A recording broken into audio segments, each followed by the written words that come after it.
लक्षवेधी लावण्याकरता अधिकाऱ्यांना पैसे दिले जातात। लक्षवेधी लावण्याच्या मुद्द्यावरून भास्कर जाधवांनी गंभीर आरोप केलाय। सत्ताधारी आमदारांनी अधिकाऱ्यांना पैशांची ऑफर दिल्याचा दावाही केलाय। अध्यक्ष कर्मचारी कार्यालयात सत्ताधारी आमदार गेले आणि लक्षवेधी लावण्याकरता किती पैसे पाहिजेत अशी सत्ताधारी आमदारांनी विचारणा केल्याचा आरोप भास्कर जाधव यांनी केलाय। त्यावरून अजित पवार यांनी जाधव यांचे हे विधान पटलावरून हटवण्याची मागणी केली आहे। पाहूया आपण। एका वर्तमानपत्रानं खूप मोठं भुजबळ साहेब धाडस दाखवलं। त्यांनी सांगितलं विधान भवनातील गर्दीचा खराखुरा बाजार। काय लिहिलंय त्याच्यामध्ये? बाजार असा मांडला गेलाय की या ठिकाणी सभागृहामध्ये येण्याकरता म्हणून पास बंद केले गेले, परंतु ऑनलाईन जीपे करून 10,000 रुपये भरून या ठिकाणी विधानसभा भवनामध्ये येण्याचे पास 10,000 रुपयामध्ये मिळतात। अशा प्रकारचं नावानिशी आणि त्याने त्या जीपेचा उल्लेख करून या ठिकाणी उल्लेख केलेला आहे। काल अध्यक्षांच्या एका कर्मचाऱ्याच्या ऑफिसमध्ये सत्ताधारी पक्षाचे लोक गेले आणि सत्ताधारी पक्षाच्या आमदारांनी विचारलं तिथल्या अधिकाऱ्यांना की लक्षवेधी लावण्याकरता तुम्हाला किती पैसे पाहिजेत ते सांगा आणि माझी लक्षवेधी लावा। हे आज सभागृहामध्ये घडलंय अध्यक्ष महोदय, या विधान भवनात घडलंय। आपण अध्यक्ष असताना अशा पद्धतीनं हे जे काही बोलणं हे कितपत रेकॉर्ड योग्य आहे? अध्यक्ष महोदय रेकॉर्डवरून काढलं पाहिजे। त्यांचं काही म्हणणं असेल त्यांनी विधानसभा अध्यक्षांना भेटावं।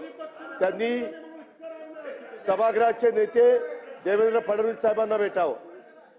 त्यांनी यांना भेटून सांगावं ना, हे अशा पद्धतीने जर बोलायला लागले आणि त्याच्यामध्ये तथ्य आहे का नाही, त्याची चौकशी केली का नाही, त्याचे पुरावे आहे का नाही, जर कोणी दोषी असेल तर त्याला तिथल्या तिथं आपण काढून टाकू कामावर, त्याच्यावर ऍक्शन घेऊ, FIR दाखल करू। आपल्या कामकाजामध्ये सभागृहाची अशा प्रकारची बदनामी होऊन देणं हे कदापि आम्ही सदस्य सहन करणार नाही।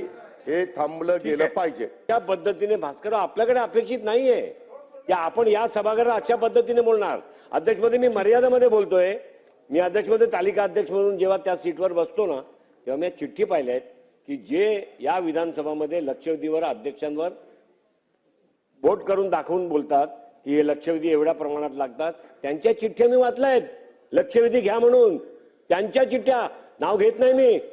म्हणून अध्यक्ष महोदय सांगतोय की ते एका बाजूला इकडे असे बोलायचे आणि दुसऱ्या बाजूला चिठ्ठ्या पाठवायचे की आमच्या लक्षवेधी घ्या। सन्मान्य भास्करराव जाधव साहेबांनी आता जे आपल्या भाषणात ज्या गोष्टींचा उल्लेख केला त्याची मी दखल घेतलेली आहे, परंतु माझ्या अपेक्षा या भास्करराव जाधव साहेबांकडनं या फार वेगळ्या आणि मोठ्या आहेत।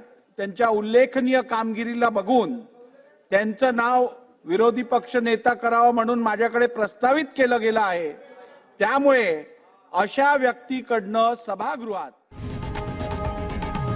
लोकशाही मराठी ऐका, पहा, जागरूक रहा।